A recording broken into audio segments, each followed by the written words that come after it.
Okay, good morning, everybody. I'm hijacking our foundation Zoom session. Normally, Jay hosts this, and good news or bad news, I'm stealing it from him this morning because I have something I think it's really important that we cover. I think it's almost everything. And I'm not, because it's so important, I want to make sure that we're as good as we can be at it, as good as you want to be. Let's put it that way. Okay. And that is follow up. It's so important. The term for turning a customer in, turning a lead into a customer, then to eventually a closing, which I think is what we're all going for. The industry term for this is capture and conversion. Turning a lead into a loyal customer and then a closing, capture and conversion. And nationally, our success rate for this hovers just under 1%. So that means that on average, we have to speak to 100 people to close one transaction. And I don't think that's anybody's expectation, right? I mean, that sounds like a lot of work. And because of that, we as agents, we have things we say which make me cringe. We say things like buyers are liars. You ever heard that saying? Yeah, please don't say that around me. That really makes me cringe to talk about other people that way. I don't think buyers are liars. I think they're consumers and they don't know how to express things in our terminology. The National Association of Realtors came out 2 years ago with a survey that said the average home buyer cycle from the time they started looking at homes to the time they closed on a home was on average 405 days. Let me say that again in case you missed it. 405 days. And I don't think there's anybody on the Zoom session this morning that wants to work with a home buyer for 405 days, right? I think some of us have. Lisa, have you ever worked with a home buyer for 405 days? But it's not fun. It's torturous. It's the story we tell one day about like, oh my God. But at the same time, this is big ticket sales, right? We're not selling umbrellas today, which would be easy. We're selling homes. And because I'm browsing for homes online, doesn't mean I'm in the market to buy one. Doesn't mean that I'm in the market to buy. Maybe I am, but I'm in no hurry. That doesn't make me a bad person. And as a consumer, if you expect me to talk like this to you, so, hey, Lisa, Jane and I mean, we are kind of looking, but Lisa, we're on day 17 of our 405-day cycle. So we're going to need you to be really patient with us. Have you ever had a home buyer talk to you like that? No, they don't. And they don't say things like, hey, I know this whole pre-qualification thing's really important, but we're just kind of want to do the fun part and the impulsive part. And we'll do the unfun part only if we find a house that we ever get really excited about. And if we never find one we get really excited about, I'll never do that stuff because who wants to do that? It's like doing your tax returns. The only reason anybody wants to do their tax returns is because they know they're certain that they're going to be getting a huge refund, right? Those are the people that are doing their tax returns on February 1st. Nobody that owes money to the government is doing their tax returns on February 1st. You know when those people do their tax returns? April 14th. Because who wants to do that? So I just keep putting it off. Because consumers aren't going to talk to us straight. Doesn't mean they're liars. Just means that they're not aware. They're not professionals. They don't do this for a living.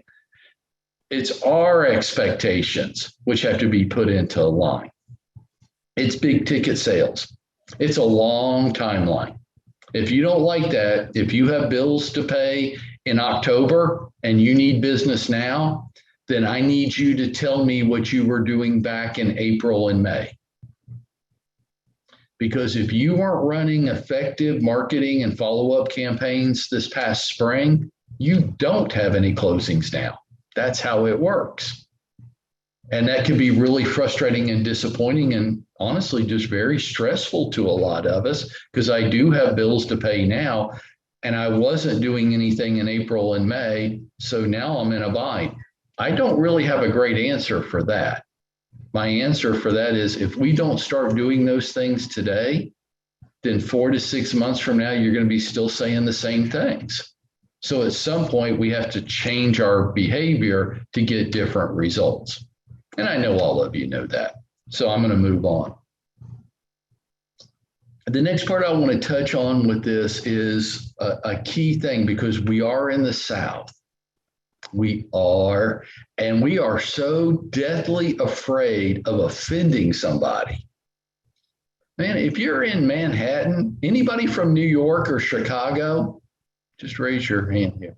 Yeah, Warrell, unmute. Where are you from? Brooklyn, New York.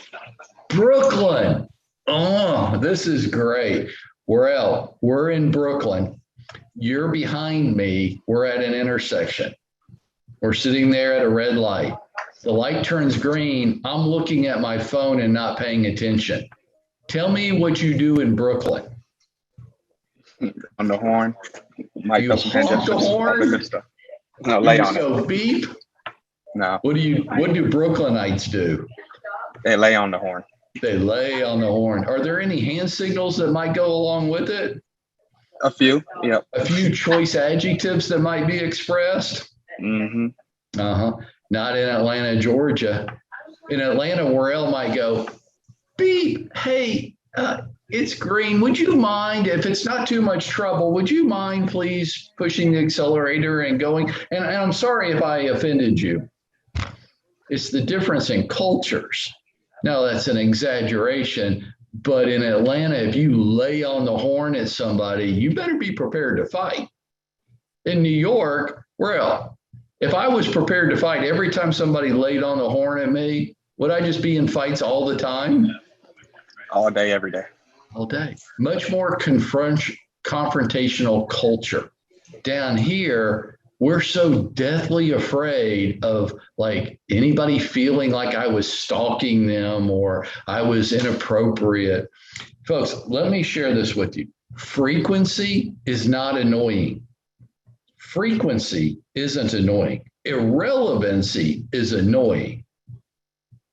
Hey, watch. I'm just going to keep picking on you, so just stay unmuted, okay? Warrell, if you call me 5 times a day offering me a bar of gold, hey, you can call me 5 times, you can call me 10 times. Honey, you call me as often as you want if you're giving away free money. Is that fair? Fair. See, I don't mind that frequency. He can call me all he wants if he's doing something for me. Now, Warrell, you want me to do something for you? Maybe the first time's annoying, right? So it's not the frequency, it's the relevancy. So a really key concept. If you disagree with that, unmute and jump in here. Okay, guess everybody agrees. Okay, so the rest of this is built on that fundamental concept. If you're not following up with people frequently because you're afraid that you're going to be annoying to them, then change how you follow up with them because it's not the frequency of your follow-ups, it's the relevancy of them. I'm going to try to give you some ideas around that as we go forward. But frequency is really important. It's why the beer companies and the insurance companies run commercials at you over and over and over again, because they know that it's all about frequency. Okay. Now, to not be irrelevant or annoying, those preloaded salesy email drip campaigns, oh my God, if you want to get people really ticked off at you, much like laying on the horn, please use those. You don't want to get that stuff. You know that stuff that shows up in your inbox all the time and you can tell it was just generic and it went out to 1 million people today and you're not buying that product just because it looks so generic? Yeah, well, don't do that. Well, Mike, it's really hard to be customized for a large number of people. I know. That's why we're talking about it this morning. But yeah, like, please don't put me in your CRM and set me up on a drip campaign. You're going to make me unsubscribe and hate you. That's not what we're talking about with follow up. Okay. See if you agree with this. People do business with people they know, they like, and they trust. Do you internally agree with that? Well, do you agree with that? I do. You do.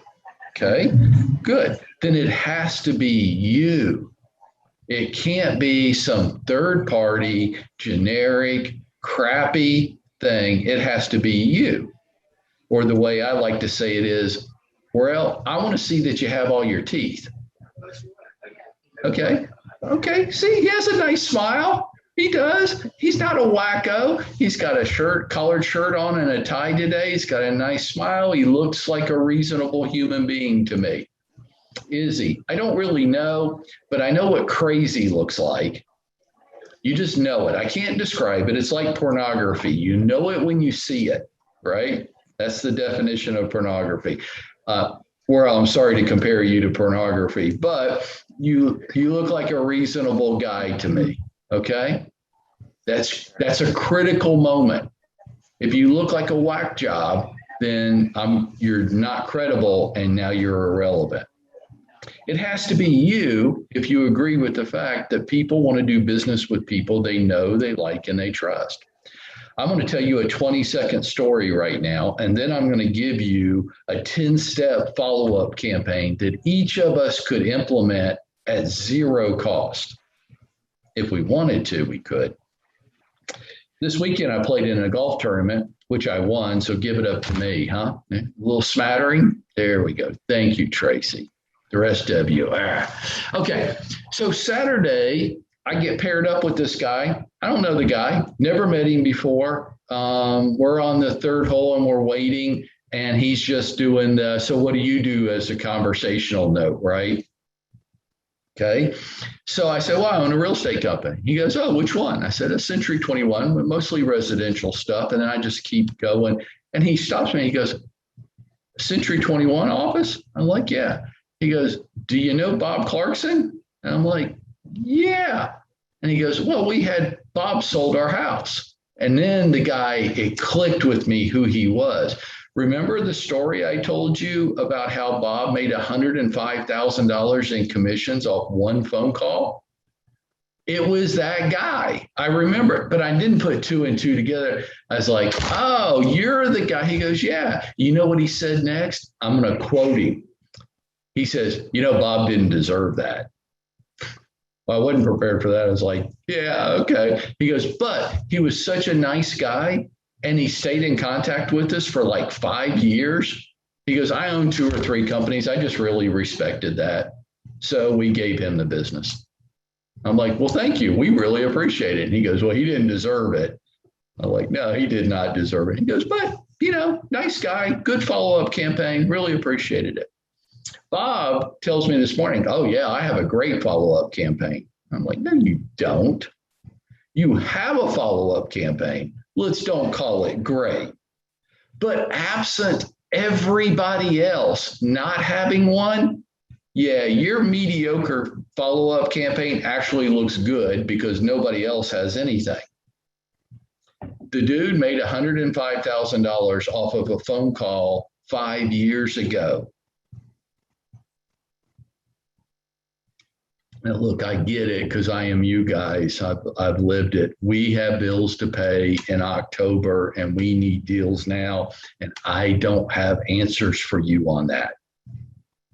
The answer to it is this is big ticket sales, and what you do today will mean what you get paid for next spring. And this past spring, if you weren't actively engaged in your business, you probably don't have any closings in October.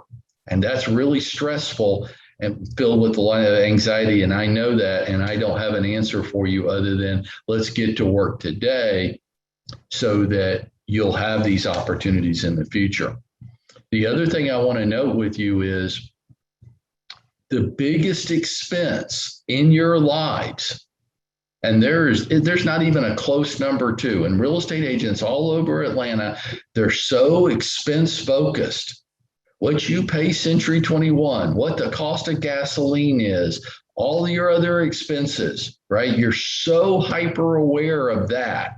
And you're trying to figure out how to get those costs down. I'm like, well, you're not even paying attention to the biggest expense of them all. It's the money you could have made this year, but you didn't.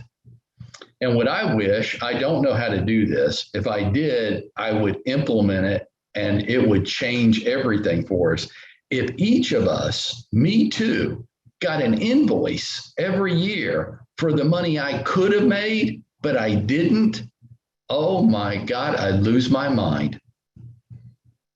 Just like Bob, see, he'll never know. If he hadn't had some kind of a follow-up game, it ain't great. Don't listen to it. It's not great. It's adequate. It could be great. If it was great, I wonder how much more he would have gotten. But what if you got an invoice? All the money you didn't make, but you could have. See, he wouldn't have made that $105,000 and he wouldn't have even known it. And he might have said things like, oh, these leads are all bullshit. Yeah, maybe not. That was $105,000 in commission income to him, net to him, that he would not have made and he wouldn't have never known it. That invoice, I wish I could find a way to generate that because that would rock everybody's world.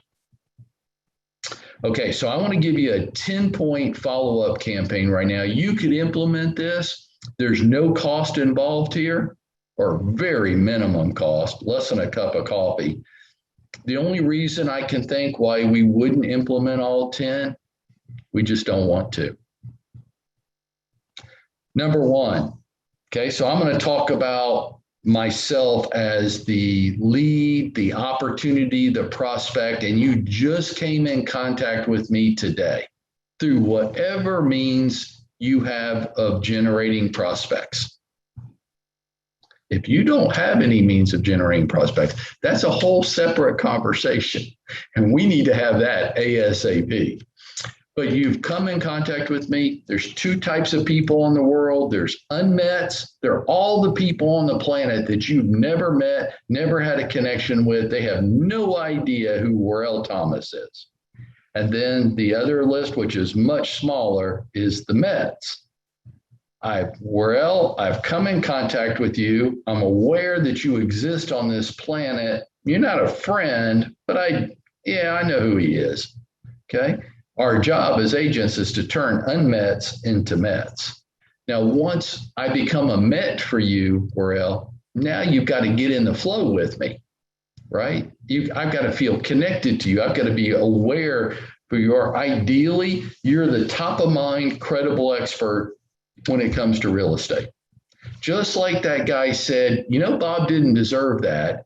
But when it did come time for us to sell our $2.5 million home, it just wasn't when he wanted us to do it. When the time did come and we had already picked out our $2.7 million home, I just called him. Why?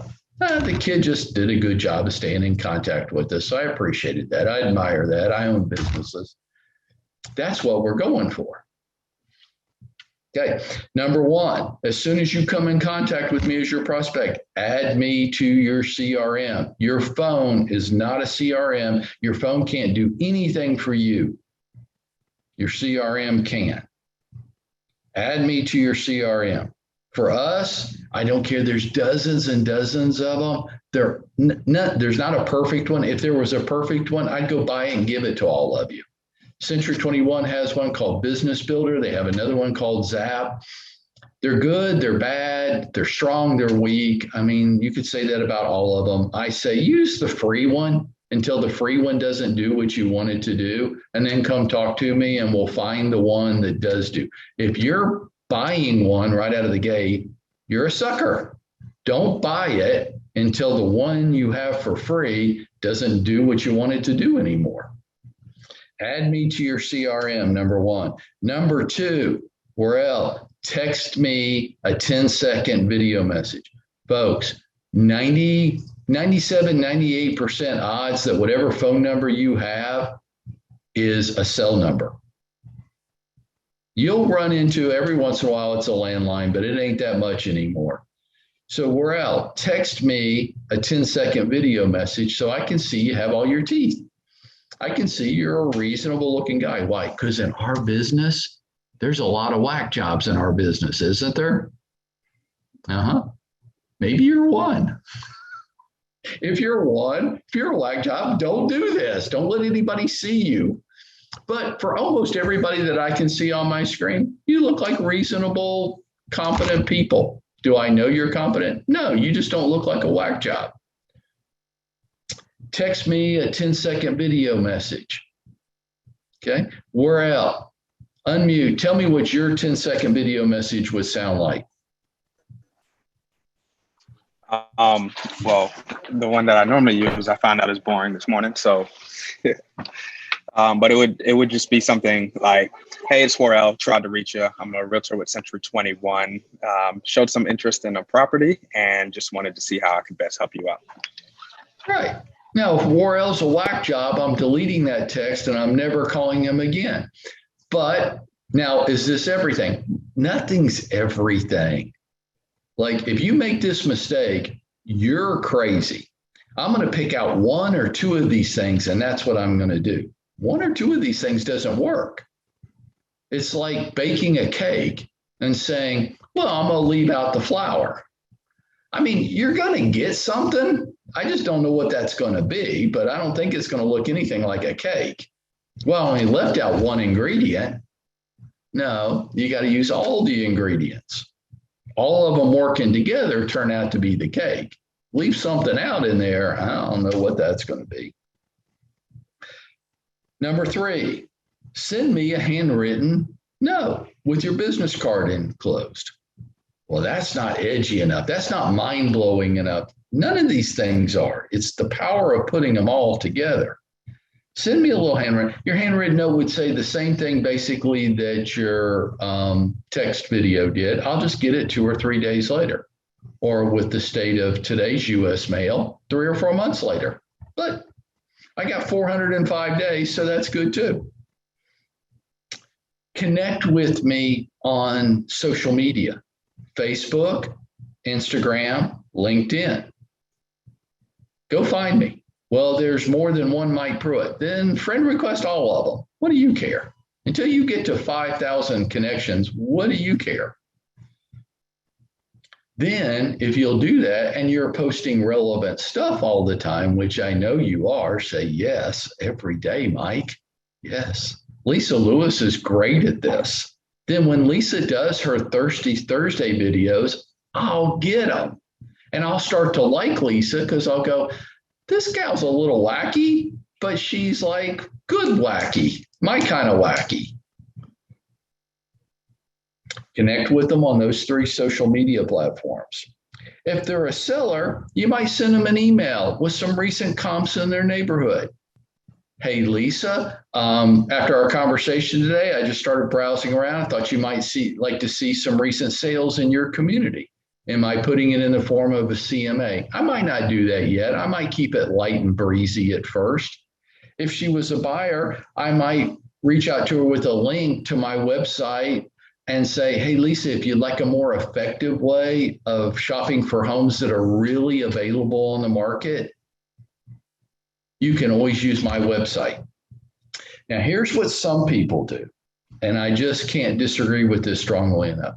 They want to set Lisa up on a search function in FMLS and have listing possibilities pushed directly to her. I do not. If you're doing that, I'll sit here and argue with you all day about that. You want them pushed to you, and then you send them to Lisa. The relationship isn't between Lisa and FMLS. The relationship needs to be between me and Lisa. And it would coming from me like this. Hey, Lisa, I saw this home today. It made me think of you. If you would like to take a peek, let me know. And I want them coming to me, and then I'm going to push it to her one at a time, or maybe one or two. But don't set them up on that automatic search function where you set it and forget about it. That's not effective follow-up. And by the way, that's what every other agent's doing. I call it intellectual laziness, where we try to come up with whatever's the easiest for us, and that's our first and driving parameter to it. Number 6. So let me recap the first 5. Add me to your CRM. Set me up on a regular contact campaign, not that salesy drip email campaign, but remind yourself to reach out and touch base with me on whatever you consider to be an appropriate basis. That's not weekly. I'm speaking to 1 or 2 people here directly. Give me a smile if you know who you are. Okay. Add me to your CRM. Send me a video text. Send me a handwritten note with your business card enclosed. Connect with me on social media and either send me some recent comps in my neighborhood via email, or give me a way of shopping for homes that's better than Zillow. So far, how much money have we spent? We're halfway home. How much money have we've not? Well, we did. No, you had to buy postage for the handwritten note. Okay. Number 6, weekly video message, 60 to 90 seconds. Every week, I would encourage you, this is how it gets done. You have your day and time where you do it. Lisa has Thirsty Thursdays. Guess when she sends those out? Everybody together. On Thursdays. Very good. Everybody gets an A for that one. Thirsty Thursdays. If I don't get her Thirsty Thursday video message, I'm a little ticked off. You have a weekly video message that you sent out. That's all Bob did. He made $105,000. You know what his follow-up campaign was? He has a weekly video message. The guy was in his CRM. The guy got his weekly video message. And every once in a while, I think once a quarter, he said he called him. That's it. Yeah. Hey, that's more than anybody else is doing. Your weekly video message about what? Well, once every month, you could do a market update report. The other 3 weeks, it could just be about, this massive amount of alcohol that Lisa's consuming, or whatever's going on in the world. I don't know. What are you interested in? What do you think people might be interested in? Come on. Your job is to be a creator of content. If you get stuck, come see me. But if you do this, well, I couldn't think of anything, so I didn't do it. I'm going to be harsh with that and call it intellectual laziness. Well, I couldn't think of anything, so I just let myself off the hook. Now I don't have to do it. Come on. Number 7, hey, don't forget follow-up phone calls. Well, what frequency? This is where your soft skills, your people skills are going to come in, what you think is appropriate. But be on guard about this. You're going to want to make it less frequent than I think it should be. You're going to say, well, I'll call them once a week. Why don't you call them? Why don't you do this? If they're a buyer prospect, why don't you send them a house or 2 that you saw that you think might interest them, and then call them to see what they thought about it? Hey, Warrell, it's Mike over at Century 21. I sent you a couple houses yesterday, and I just wanted to see what you thought of those. And he'll either say, yeah, or nah. And I don't care either way. If you didn't like them, I'd say, what would you change about them? The follow-up phone calls is number 7. Number 8, just go ahead and give me the look that your kids give you, like, oh God, Mom, I know, not that again. Relevant news items. Oh, but that would require you to be browsing through relevant news programs. the Atlanta Journal-Constitution, the Atlanta Business Chronicle, the Wall Street Journal. Why do you think I'm browsing through them, not reading them? I will tell you the truth. I don't read it. I browse headlines and I stop when something's of interest to me or it catches my attention and I think it might be of interest to my people. And then I send it to them like I send it to you guys, right? Because it gives me content. I can say, hey, Lisa, I saw this. It made me think of you. Hope you find it interesting. It's a touch, relevant news items, but it does require me to be a professional and be looking through news. Number 9, important dates. If I've done a good job chatting them up, qualifying them, learning about them, maybe through the course of that, I find out relevant dates, important dates, not to me, not to us, to them. Anniversaries, birthdays, right? Things that are important to them. I'll give you a little tip. The Atlanta Business Chronicle runs a section in the back where it highlights people and job promotions. I got 3 listings. Now it's 3 listings in 30 years, but it didn't cost me anything but a stamp to cut out the little promotion and mail the dude a congratulatory note. Hey, Jim, I just saw that you got this big promotion. Congratulations. Oftentimes this leads to a new home. If that's true for you, give me a call. I only got 3 listings from it, but that's like $30,000.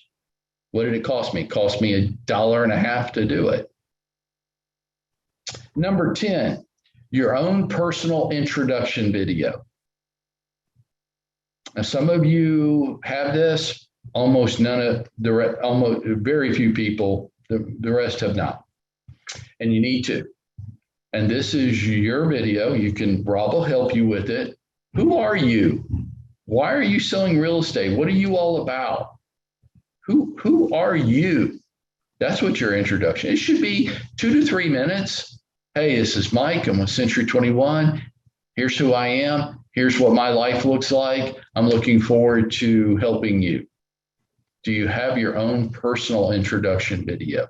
Because if you did, with every prospect you ever came across for the rest of your career, that is like 2 or 3 mouse clicks, 2 or 3 mouse clicks to send to them. And let me ask you another question. How many other agents do you think are doing that? Let me ask you a better question. I've just given you 10 follow-up ideas that anybody could do, and you haven't spent $3 if you did all 10 of them. How many agents do you think there are in an Atlanta market that are doing all 10 right now as part of a follow-up campaign? I bet you can't find anybody. And we talk a lot about, most of what we talk about is how to differentiate yourself in a big city full of 43,000 real estate agents. And the answer almost everybody wants to throw at you for that, about that, is go spend a lot of money. Buy leads, buy ads, buy marketing campaigns. And I go, hey, if you want to do all that stuff, I'm not going to argue with you as long as you can show me that you're doing all the free stuff first. Just do the free stuff first. And then if you want to go spend a third of your income on something else, I'm not going to argue with you. But if you haven't checked all the free boxes, you're never going to get me to go along with that. How many other agents are implementing all 10 parts of a follow-up campaign? None. But if you did, think back, for those of you that have been in the business for a year, think back a year ago today, all the people that you've come in contact with over the course of a year. What if you had used this 10-step follow-up campaign with all 10? Would things look any different today? If you don't think so, then don't do it. But as I sit here, look at it, and I think about all the people I've come in contact with over the last year, I'm feeling regretful right now. I'm glad that I don't get that invoice for the money I could have made, but I didn't. because that number, that would be the biggest invoice I had to pay all year long. Before we end, questions or observations, if you would, just unmute and jump right in.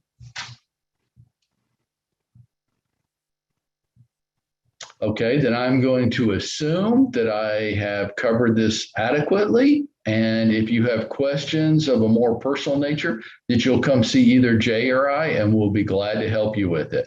Let's go make it happen today.